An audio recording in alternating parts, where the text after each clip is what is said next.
1,400, he would want to split that piece of property in half, so. Well, if St. Paul would plow the streets. All right. And I'm on the phones every night from 5 to 11, taking those calls too. Yeah, that was too easy. I'm sorry, Susan. Evening, Miss Young. Good evening. That's okay.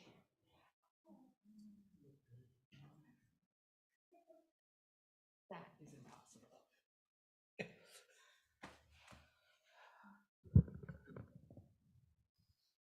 Good evening. It's 7 o'clock. We'll call the meeting to order. Karen, would you call the roll, please? Commissioner Young, Here. Commissioner Miller, Here. Commissioner Brink, Here. Commissioner Kubal, Here. Commissioner Steeler, Here. and Chair Gerard. Here. We're asked if you're able, please stand and join us for the Pledge of Allegiance. Allegiance to the flag of the United States of America and to the republic for which it stands, one nation, under God, indivisible, with liberty and justice for all.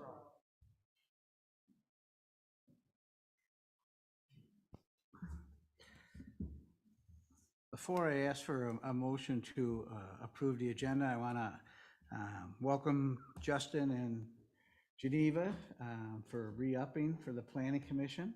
Thank you for your continued service. I will also be, was appointed last week, so I will also be staying on. So we are still short one. I guess no one wants to sit next to Don, but Yeah. we're working on that. So with that, I'm looking for a motion to approve the agenda as presented or with changes. Before we approve the agenda, where's the minutes on here? I don't see that we're approving the minutes of the last meeting on here. It's under item 5, the consent agenda item. Oh, okay. Would you like to discuss the consent agenda item, Commissioner Kubal? Oh, no, I just want to go with it then. I'll make a motion to approve the agenda. Got a motion, do I have a second? Second. I have a motion and a second, it's a non-debatable motion. All those in favor signify by saying aye. Aye. Opposed? Abstentions? Motion carries unanimously. Chair is looking for a motion to approve the consent agenda as presented or modified. Second. I have a motion and a second. Any discussion? Hearing none, all those in favor signify by saying aye. Aye. Opposed? Abstentions? Motion carries unanimously. First business item tonight is a public hearing. So it's for a variance for on 240th Street North between 5293 and 5295, 240th Street North, and the PID is attached. The way this will work this evening is that the city will present the application as they are familiar with it. We will then add, the commission will then ask any questions that they may have of staff or clarifications. We will then ask if the applicant would like to add anything or if we missed anything. And after that, we will host a public hearing. After the public hearing, then it'll come back for a decision by the Planning Commission. I'll give further instructions at the public hearing part. So I believe, Ken, you're presenting? I am, thank you. Thank you, Mr. Chair. As you introduced, we have a variance application before the commission this evening for your consideration. The property is on 140th Street.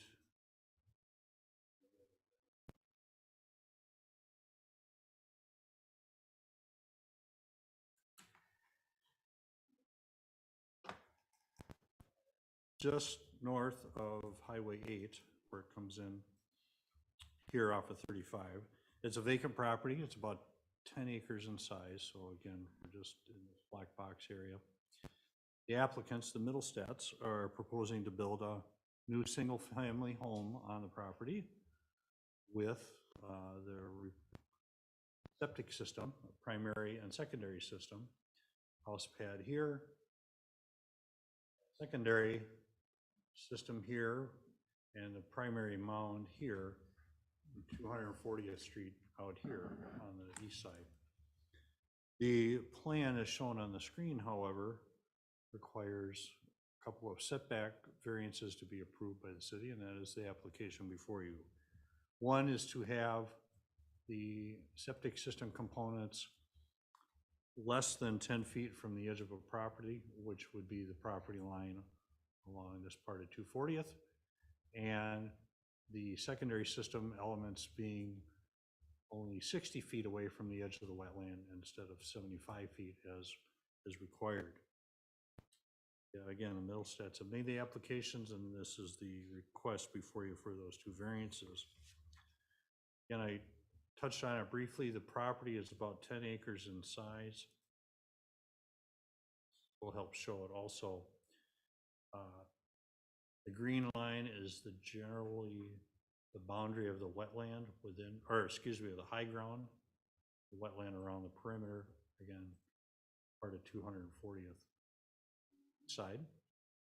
It's within this area, again, that the applicants are proposing to build a home. This is the plan, and then this shows where the driveway will come in. Well, one thing to point out, this part of 240th Street, which runs north and south from 240th to the north, is a private driveway. It's addressed 240th for emergency vehicles and the postal service, but it's not a public street. So that is a difference, but excuse me, it still has to have addressing for all the lots for those other services. So the applicants put their application, their narrative together. A couple of the issues that come into play is the wetland, the shape of the property that's available for building, and topography limit their choices for where they can fit the primary and the secondary system in, or the septic systems. Thus, again, the request for the variances. Looking through our criteria, findings of fact, which are on page 11 of your packet or page 3 of this report, as the commission well know, we have 5 criteria that the city is to look at for any variance request. They're labeled A, B, C, D, and E in the report. We look at the surroundings, topographic conditions. Are there practical difficulties?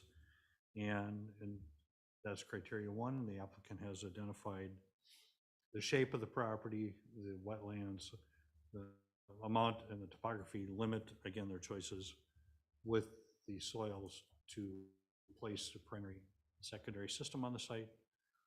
The excuse me, the second condition we look at is the property owner proposing to use the property in a reasonable manner. I'm very confident that putting a single family home with septic systems in on a vacant lot is a reasonable use of the property, so it meets that criteria. Third criteria we look at is the plight of the landowner is due to circumstances unique to the property, not created by the landowner. Again, existing conditions are there, the wetlands, the amount of wetlands, the shape of the wetlands. So staff's opinion, they meet that criteria. Fourth item we look at is the granting of the variance will not be detrimental to the public welfare or injurious to other land or properties in the area. The installation or the construction of a home with a driveway, primary system again would be the front mound, secondary system here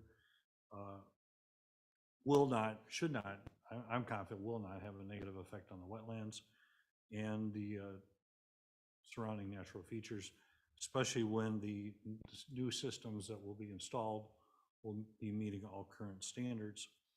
And lastly is the variance request in keeping with the spirit and intent of the chapter.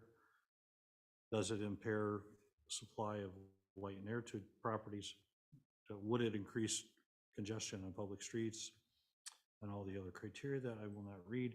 And the answer is no, it does not do any of those things. It's very in keeping with the neighborhood and the area. Again, a series of single family homes on the street are very much in keeping. This will show a little better character in the neighborhood. So with all that said, with the staff review, we're recommending commission adopt the resolution that was included in your packet with the report. That's for the approval of the variance requests for the installation of the primary and secondary septic systems for this property. Again, doesn't have an address yet. We're calling it XXX 240th Street. And we're recommending that approval subject to the 6 conditions that are in the report, and they are in the resolution as well. Those are that they not starting in construction until they get all their required permits. That the new septic system be built to the county approved plan and be consistent with the plans submitted with this variance request. That the applicant provide the city with certificate of survey and grading plans for the building permit. That the applicant or contractor install all the necessary erosion control measures before starting any excavation or site work. And that the applicant and contractor preserve as much of the undisturbed area adjacent to the wetlands as is reasonably possible. That I will stop and take questions. The applicants, the Middlestats, are here as well to answer questions or else you might need of them. Questions from staff?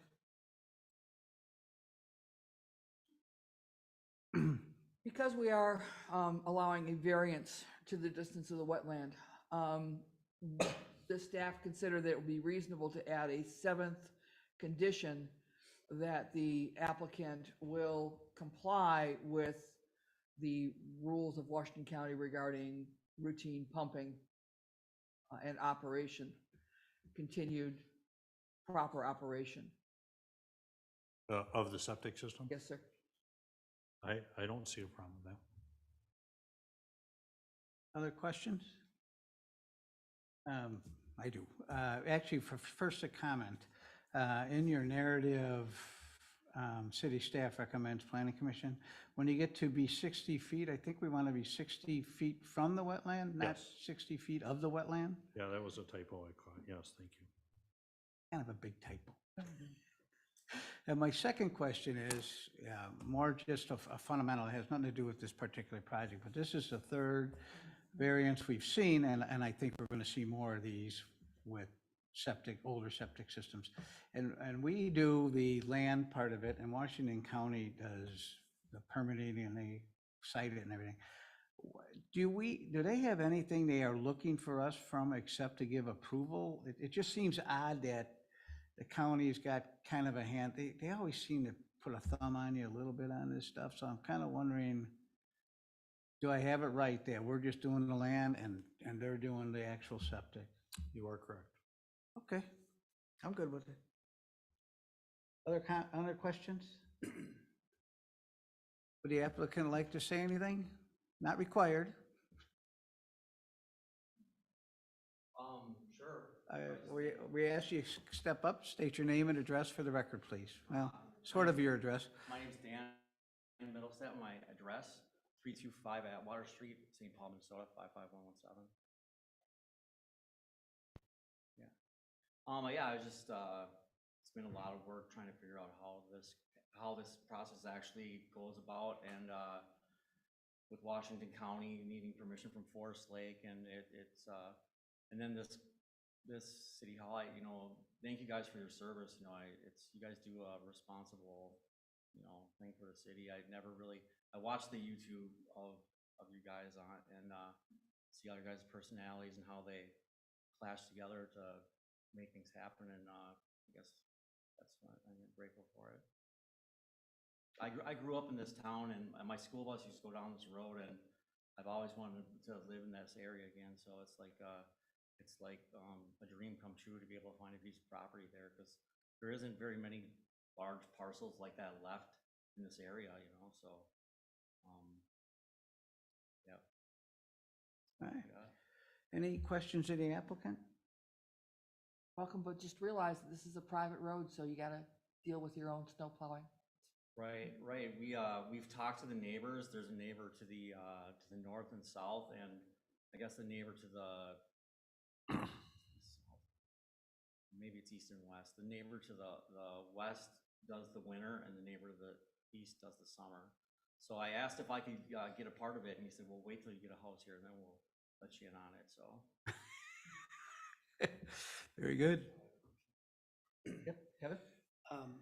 So I'm not sure if you're getting a loan or if you're financing this, but some of these lenders are gonna require some sort of a maintenance and driveway agreement. Do you know if you have something like that in place right now? Not that it matters, I was just curious, because again, it's being a private drive, considered private driveway, you might need to have some sort of a maintenance agreement in place in order to get your financing. We haven't really, we've kind of got, you know, different financing that we're gonna be using. So I don't think that there's gonna be any problem with that. Other questions? Thank you. We may have some later for you. All right, thank you. Thank you. This is a public hearing, where this will work. We ask anyone who wishes to speak to this application, please come up to the lectern, state your name and address for the record. Spend a couple minutes giving us your thoughts on this application. Once all parties have been heard, we will close the public hearing, bring it back for a decision and more discussion by the Planning Commission. So with that, I will open the public hearing at 7:16 p.m. Does anyone wish to speak to this application?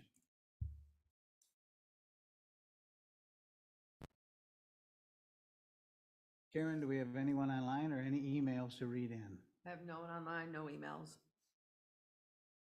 And Mr. Chair, for the record, I did not receive any comments or emails either. Good.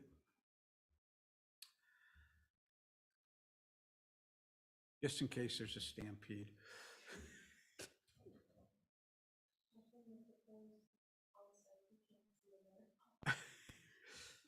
I'll ask again, does anyone wish to speak to this application? Last call for anyone who wishes to speak to this application. And no one's come online? No one? And I will close the public hearing at 7:17 p.m. and bring it back for discussion. I have a question for the city. Will the city, being this is considered a private road or a private driveway, require any type of a maintenance or shared driveway agreement? Not for an existing, if it was a new development coming in, wanting to create a series of lots on a private driveway, we would, but not an after the fact situation. So who owns the road? Well, looking at the plat maps, I think there's easements that go out to the center of the pavement. But again, it's privately owned by the people on either side of, so it's really a long private driveway. The two owners on each side assumably own that road, which basically they could say that he couldn't have access in if they didn't have some sort of an agreement. Yep. So we're not gonna require that we get some sort of an agreement in place? Well, but then we would have to try to get agreements for all the people on that driveway. Are there other houses past that on that same driveway? Yes, That both are- north and south. Oh, let me put up this next map here. Yeah, For resale, that seems like it'd be a real problem. there's at least three, these three here. As far as you know, there's no agreement in place on use and access of that driveway. Not that I found.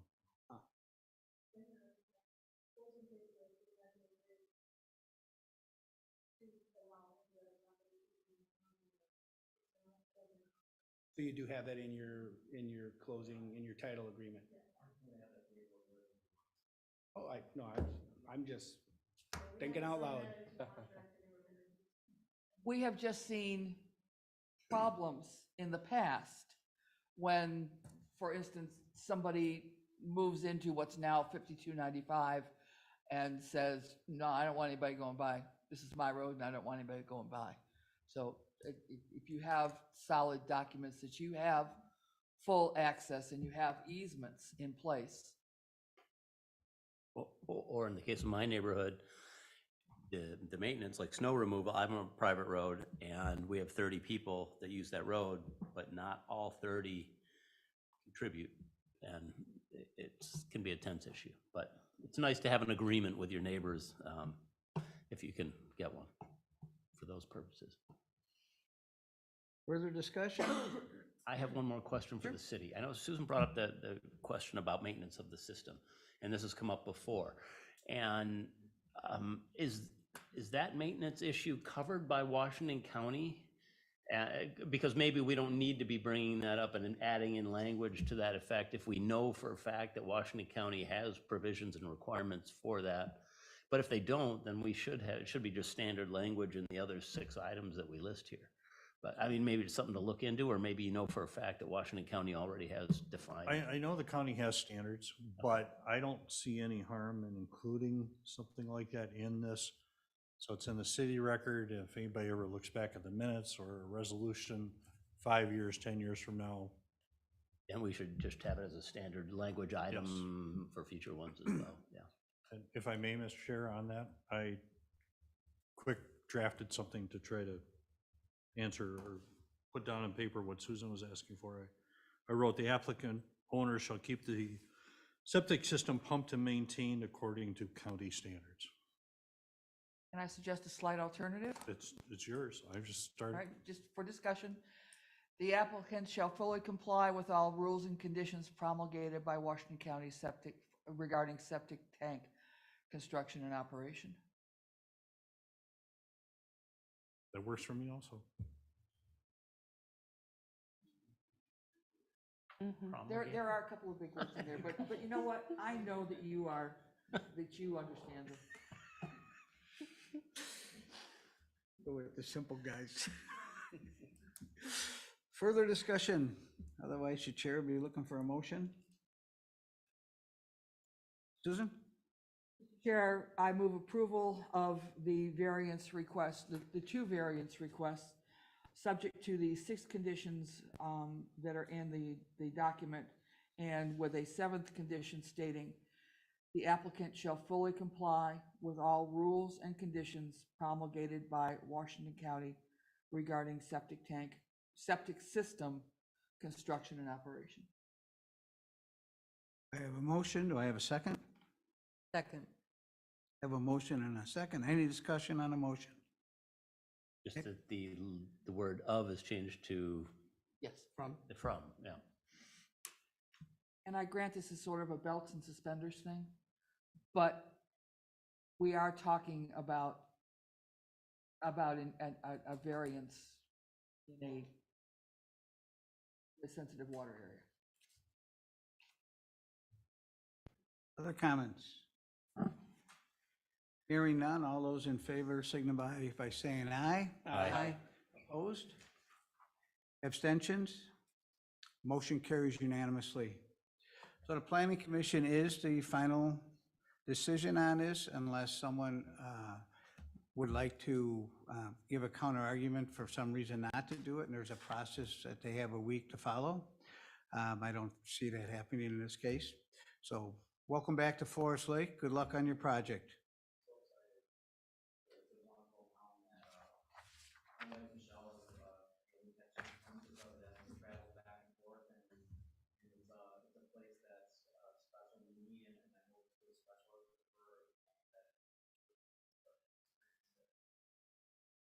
Enjoy. Welcome. Have a good evening. And as soon as you're a resident, be happy to have you occupy a chair. Wow. Yeah, I watched the Culver's things and the billboard guy and the dwellings on the property about the parking, hours and hours of you guys, so I kind of know you guys a little bit, like just from the television, but yeah, it sounds like you guys are famous and I'm, stepping in on your ground. But, I think he's a good candidate.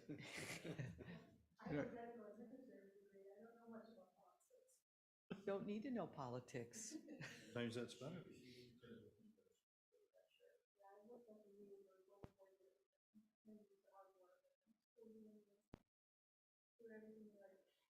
Welcome. Welcome.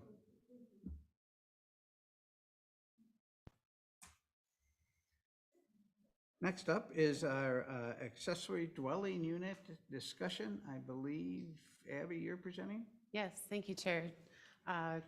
Chair Gerard, members of the commission, at your last meeting, you held a public hearing and reviewed a draft ordinance for accessory dwelling units. As a reminder, this would allow accessory dwelling units as an accessory use in the agricultural district. After you held that public hearing, you discussed the item and directed staff to make some modifications, specifically removing homesteading requirements, clarifying shared drive-in parking or shared drive-in utilities, requiring parking associated with the accessory dwelling unit, require that the attached garage be a part of the footprint of it. You also asked staff to look to explore strengthening habitation requirement, that it wouldn't be necessarily for commercial use, used for some sort of business purposes, not preclude additional accessory structures on this site. I also know that it was asked of staff to look into rental licensing programming, but that it might be separate from the accessory dwelling unit. So staff has drafted the enclosed ordinance based on the direction of this commission. The one thing that isn't included in here is anything about rental licensing. We are working with our legal team, with our colleagues at City Hall here, to explore what that really means in terms of a new program on policies for the city. That would have to be under separate ordinances, separate discussions, those sorts of things. I certainly anticipate that in 2023, I'll bring back some more information about rental licensing. I'll let you know that that is, it's going to be a larger discussion than just necessarily for ADUs or short-term rentals. It's going to be a much more significant conversation, I think. I'm not sure where the city stands and whether or not now is the time to start looking at that type of a licensing program.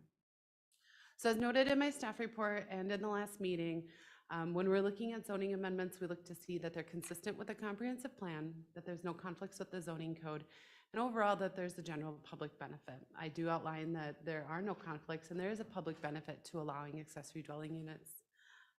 Staff's recommendation is the council discuss the item and make a recommendation to the city council. My staff report notes that it's a public hearing and take public comment. That was carryover from my last staff report. I apologize for my oversight. On that, you do not need to hold another hearing, that's already been done. So it's really just commission discussion, and hopefully tonight you'll make a favorable recommendation of approval to the city council. Questions of staff? All right, we'll start on the left tonight. Geneva? Okay, under section B of the accessory dwelling, where it's like numbers 1 through 10, and a lot of that is underlined, but there's strikeouts with 3 and 8. So does that mean they become part of 2 and 7, or No, what does that mean? No, there were just changes. I apologize for that. I used track changes in the original ordinance to show you what was being added in. I used track changes to modify number 3 and 8 from what you have seen before. Those were changed from 3 and 8 were changed from what you'd seen in the last version, and that formatting just was retained there. 3 and 8 will be retained. Okay, so just pretend that the strikeout like on 3 and 8 is not there. Yep, I would Perfect. say that the commission, if favorable, of making a favorable recommendation to do it with minor changes to formatting.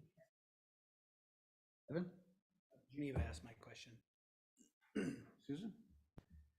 Section 1 amendment, it reads, in all districts where dwellings are permitted, except in approved manufactured home parks, and then it would also read, and except in permitted accessory dwellings. The following, and permitted accessory dwellings, the sentence doesn't read correctly. I understand what you're saying, and so I suppose it would be in on all districts where accessory dwellings are permitted, because the reference is in all districts, not necessarily the actual use of a permitted.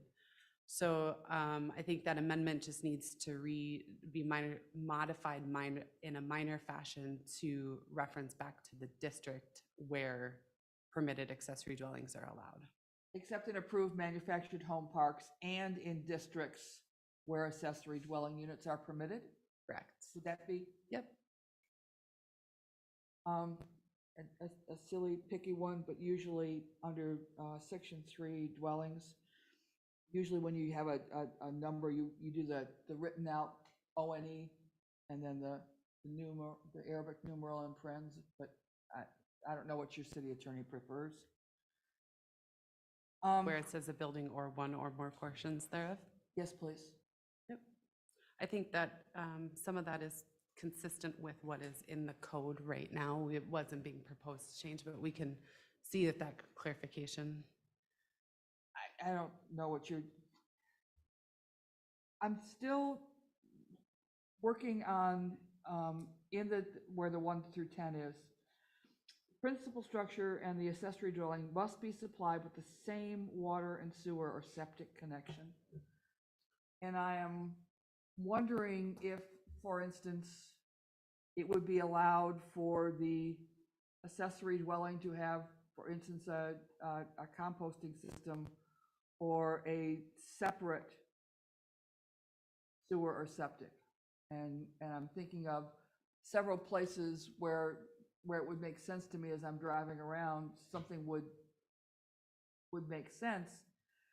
And if it's on the, for instance, backside road, there's a house, and then you've got an accessory dwelling unit, and if the water and septic are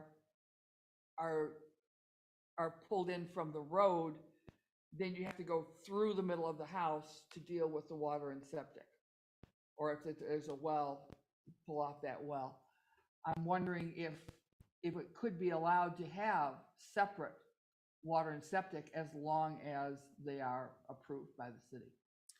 I think the concern here is that if they had separate water and sewer, let's just say they were on city urban services, water and sewer, that there runs the risk of them being subdivided in the future. Now, if the city code would allow it and met the minimum lot standards, then maybe that wouldn't be a concern. Traditionally, a lot of communities allow these, but that sewer and water is coming from that main house to the accessory dwelling, really tying that accessory structure to the main structure. I think I can look to see how that language could be changed some, that it suggests they can have their, I can see like a septic system that potentially an accessory dwelling couldn't be serviced by an existing mound and you'd need to maybe create a new one. I don't even know if the county would allow that sort of thing.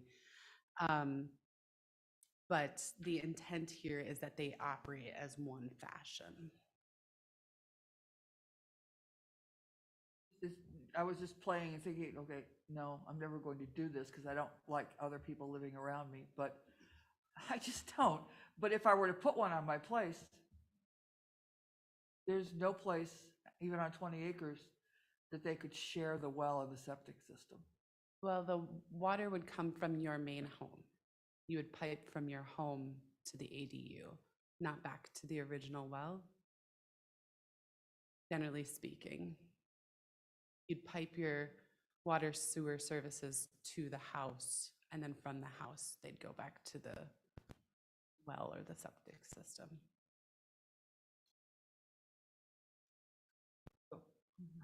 Don? Oh, I thought you had some. Kevin?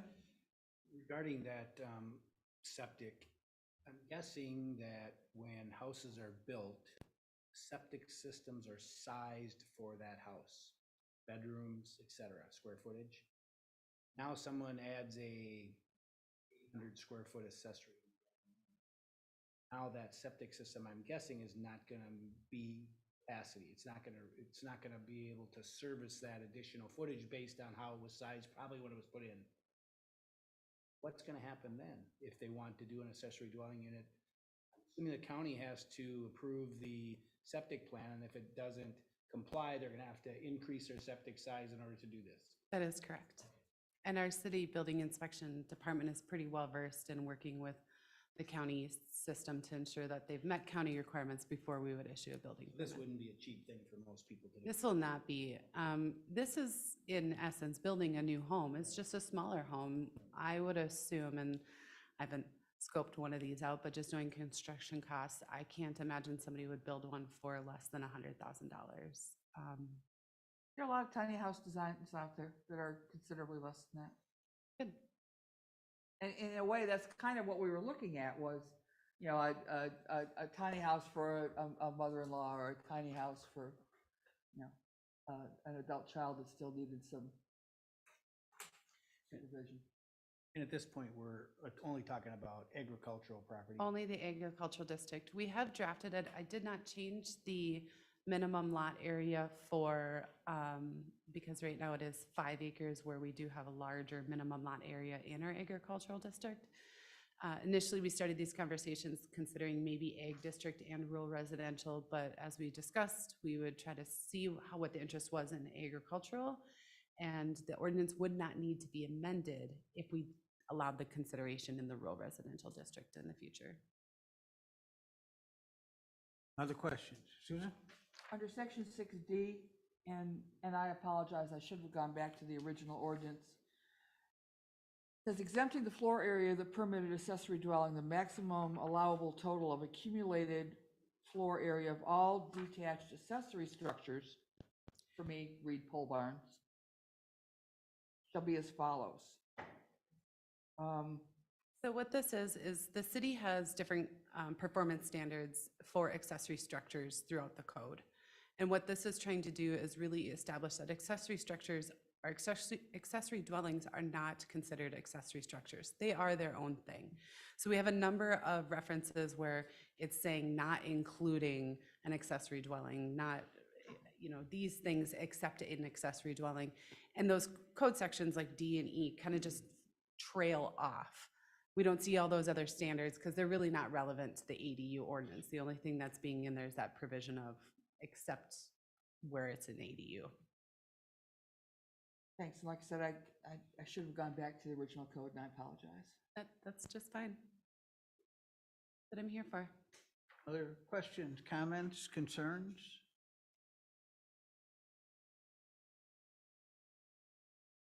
So what we're looking for this, I believe staff is looking for this evening, except for some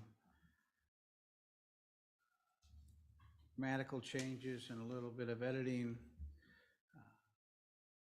approving this ordinance, or recommending to the city council approval of this ordinance. That's our hope.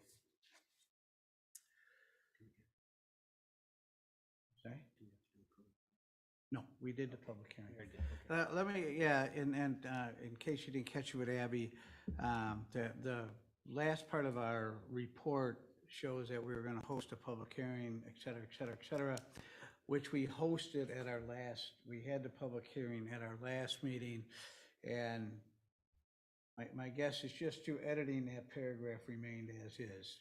And so we have had the public hearing, so we're all good to go on that. There's no issue with being properly notified and all of that. So we are good to go as is. That is correct. Thank you.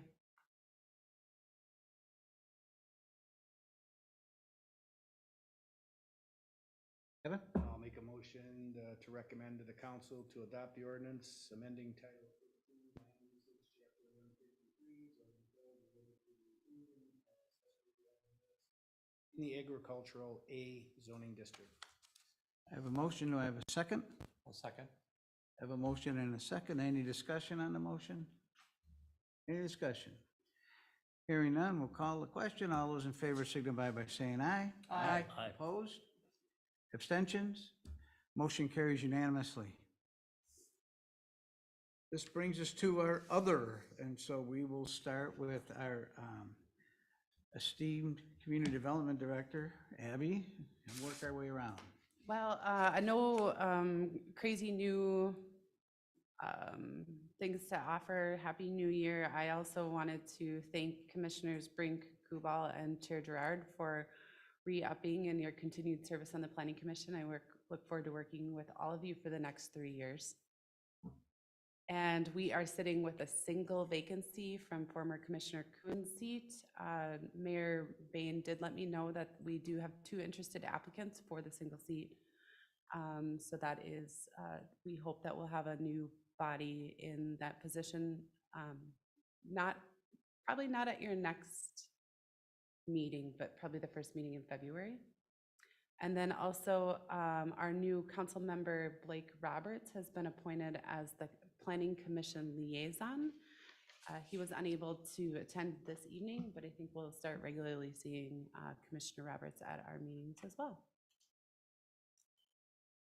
Council member, did I say Commissioner?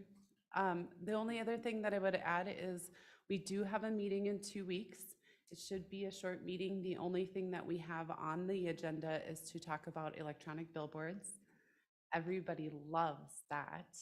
It is a discussion item, so if in the next couple days or even early part of next week, there was anything that the commission thought you maybe want to at least just have staff updates on, or anything we could prepare in advance for you, feel free to reach out to me.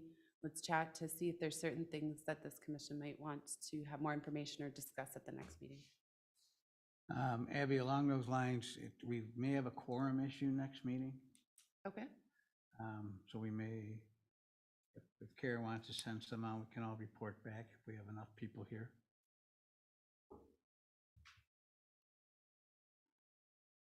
Yeah, if you can let us know. Because it's just discussion, we don't necessarily need a quorum. Clearly, we'd like to have a quorum so that we know that the consensus that's drawn from the meeting might have favorable results moving forward. I also just wouldn't want to delay too much the electronic billboard ordinance for the applicant's sake and just because of our 60, 120-day timeline review. But I think we still could probably get it done in our February meetings. We did have to extend the 60-day review on the applicant's request. But I think that we could still get it done in February underneath that 120-day timeline, but we still want to try to keep that moving forward. Commissioner Young, do you have a question or you seem puzzled? For things that require an ordinance change, are we still have to do the 60? Otherwise, we could just say no. Yes, we could just say no. So the applicant, so we have 60, for folks that might not remember, might not be aware, all those folks listening at home.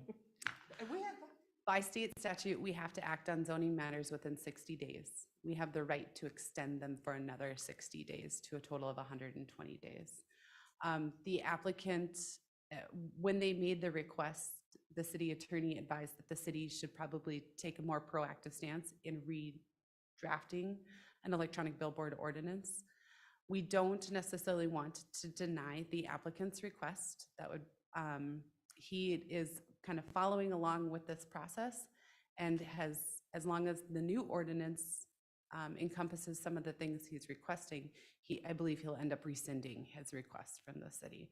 I know it's a little funky in there, but we're trying to make sure that we don't inadvertently approve Mr. Volkom's request, but that we consider Mr. Volkom's request as we consider how we want that ordinance to look in the future. We still have time. The extension has already been made, but we still want to kind of keep that moving forward. Thank you. Questions for Abby? Ken? The only thing I want to add is that new council member Roberts is no relation, so there's no conflict. Just get that right out there. I've never met the man, so. Well, since I know his brothers, you don't look anything like him. Yeah. Karen? Nothing to add. Geneva?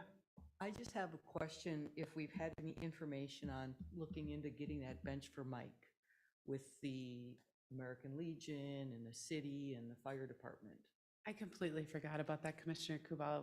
I'll make a note and I'll talk about that with my colleagues here. Perfect. When Mike passed away, we kind of talked about it at a meeting that we would maybe like to have something that would honor his service. So, yeah, okay. Justin? No, nothing for me. Good. Susan? Nothing. Don? I have nothing. So, based on that, the chair is looking for a motion to adjourn. Motion to adjourn, sir. I have a motion. Do I have a second? Second. I have a motion and a second. It's a non-debatable motion. All those in favor signify by saying aye. Aye. Opposed? Abstentions? Motion carries unanimously. Thank you all for your service this evening. Woo-hoo! Ken, are you happy? I